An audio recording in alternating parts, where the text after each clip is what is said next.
اعوذ باللہ من الشیطان الرجیم بسم اللہ الرحمن الرحیم۔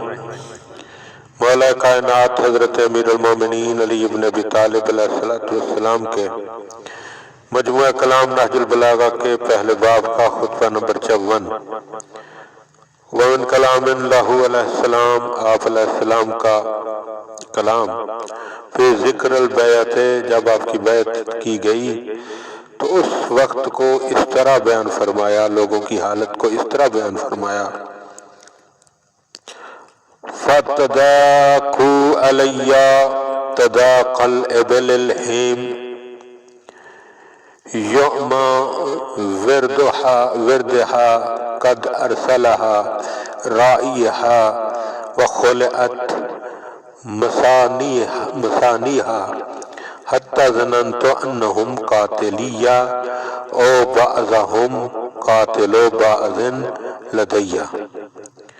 وہ اس طرح بے تحاشا میری طرف لپکے جس طرح پانی پینے کے دن تو اونٹ ایک دوسرے پر روکتے ہیں کہ جنہیں ان کے ساربان نے پیروں کے بندھن کھول کر کھلا چھوڑ دیا ہو، یہاں تک کہ مجھے یہ گمان ہونے لگا یا تو یہ مجھے مار ڈالیں گے یا میرے سامنے ان میں سے کوئی کسی کا خون کر دے گا۔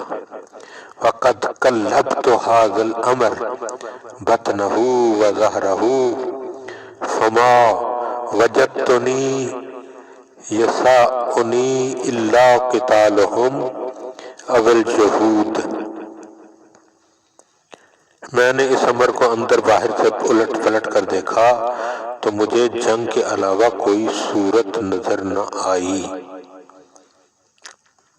بما جاء بہ محمد صلی اللہ علیہ وآلہ وسلم، یا یہ کہ مجھے محمد صلی اللہ علیہ وآلہ وسلم کے لائے ہوئے احکام سے انکار کر دوں۔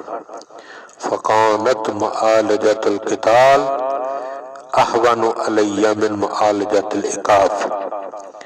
مولا فرماتا ہے لیکن آخرت کی سختیاں جھیلنے سے مجھے جنگ کی سختیاں جھیلنا سہل و آسان نظر آتا ہے۔ موتات الدنیا احون علی من موتات الآخرہ، اور آخرت کی تباہیوں سے دنیا کی ہلاکتیں میرے لیے آسان نظر آئیں۔